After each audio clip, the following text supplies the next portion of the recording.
Hello, guys. Welcome, everybody, to Purple A's podcast. I am your host, who bleeds purple and gold, Isaac here. So, the Minnesota Vikings will be taking on their first NFC North opponent in Week 4 against the Green Bay Packers at Lambeau Field. Their first their first rivalry. Absolutely excited to see what happens here. A chance to go 4-0 and assert their stance on the NFC North as the better team. So I mean, let let's not waste any time, shall we? Let's get to some of the things the Vikings need to do in order to win. Starting off with the Vikings offense up against the Packers defense. The offensive line is the biggest major factor of this game. I mean, cause the seven front of the Green Bay Packers is actually pretty good. I mean, it's pretty good. So they do have Rashawn Gary, Preston Smith, Kenny Clark, let's see, Quay Walker.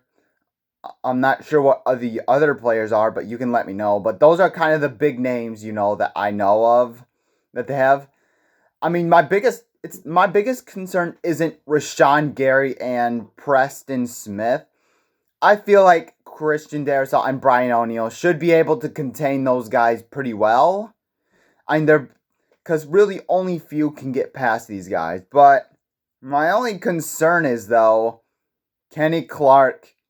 Okay, it's either Garrett Bradbury in the center position. It's either Garrett Bradbury or Dan Feeney, because Garrett Bradbury, I heard, had an injury, but I don't know if he's a DMP or he's going to be in the game or he's not going to play the game, which is one of the things. I mean, I feel like Garrett Bradbury should, But for the last few meetings that Kenny Clark has played against Garrett Bradbury, I mean, Kenny Clark has had Garrett Bradbury's number down. I mean, it's basically just... I mean, if Garrett Bradbury's playing, there's no reason for him to get his revenge on Kenny Clark. But I just feel like it's not going to work. But, I mean, the center position is where I'm most concerned. I mean... Yes, he had a good game against San Francisco, but against the Giants, against Dexter Lawrence, he was awful then. So, I mean, you have to consider that, but, I mean, the offensive line going to need to protect, especially the center. I feel like Brian O'Neill and Christian Darrisaw will do their job, but you're going to need a lot of help from the center position. You're going to need to absolutely try your best to contain Kenny Clark. And also basically for them to protect their quarterback, Sam Darnold, if they want any sort of chance, if they don't want him to get hurt, just protect your quarterback. It's as simple as that. Because, I mean, the pass protection has been spotty, but also we'll get to the run game in just a second, but, I mean... You have a chance to ultimately win. I mean, to basically hold Kenny Clark off as much as can and minimize the damage. And also for Aaron Jones and the run game. I mean, the run game's going to need a big day. I mean, the Packers defense so far has been subpar in the run game. I feel like, but the Vikings, they went up against good run defenses.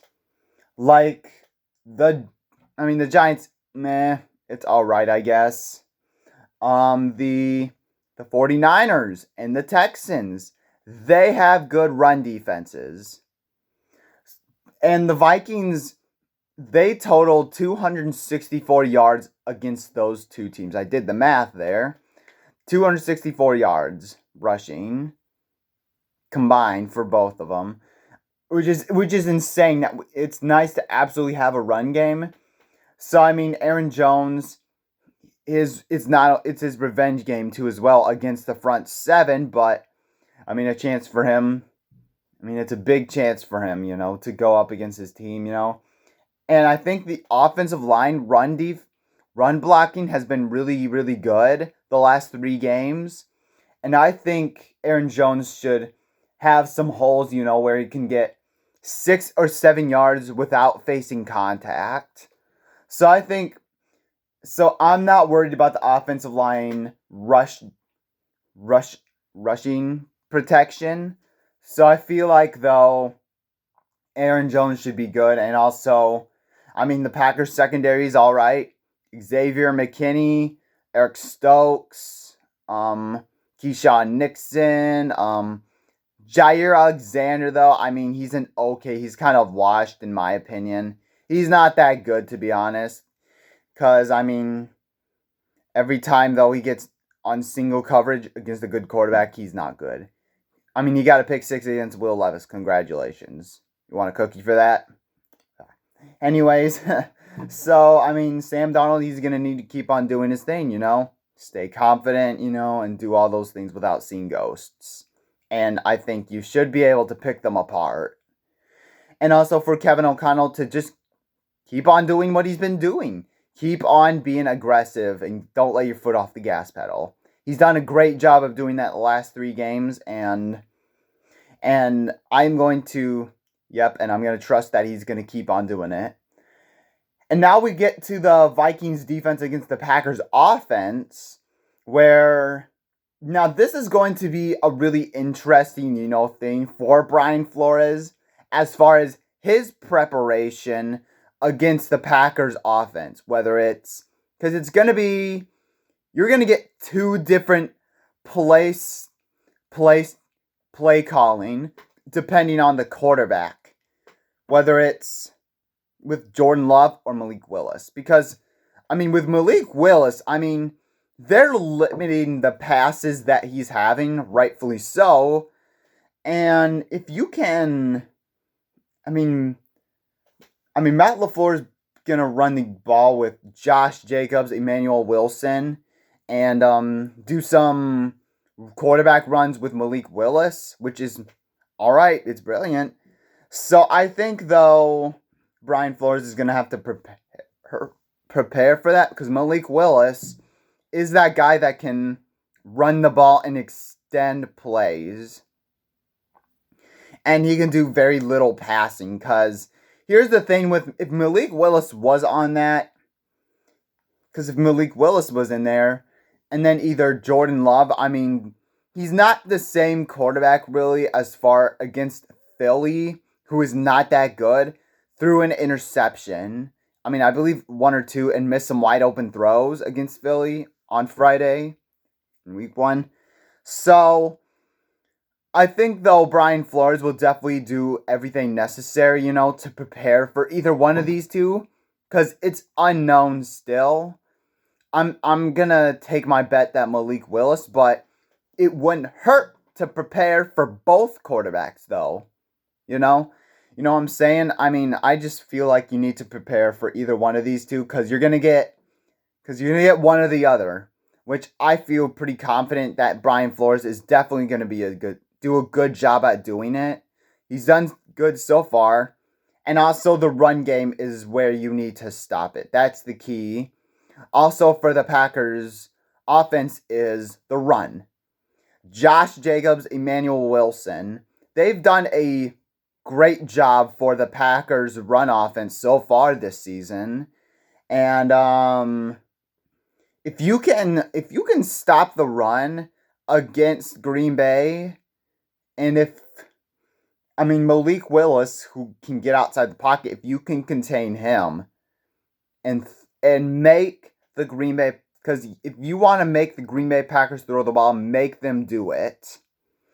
Because you remember the 49ers, that was the litmus test if they could stop the run and force quarterbacks to throw the ball. And they absolutely did a wonderful job of doing that in the second half with Jordan Mason, where they only contained them to 28 yards in the second half. If you can do that against Josh Jacobs, Emmanuel Wilson, and Malik Willis, and not leave any running lanes open, then you know what? I think basically I think the defense will do great the entire way. And the 7th front should be able to do their thing.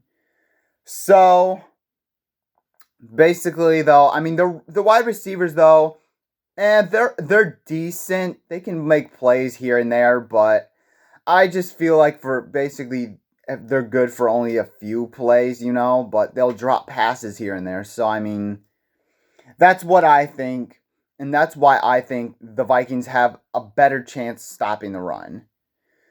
So my score so those are my keys, for the Vikings to get the win. And so my score prediction, I feel like the Vikings will go 4-0. This will at least start 4-0 against Green Bay and start the season off strongly. My prediction is Vikings over the Green Bay Packers 30-13 is my final score prediction. Let me know your thoughts down in the comment section below. We will do the recap on Monday. Thank you guys for watching. Make sure you guys hit that like button and that subscribe button. Skull Vikings.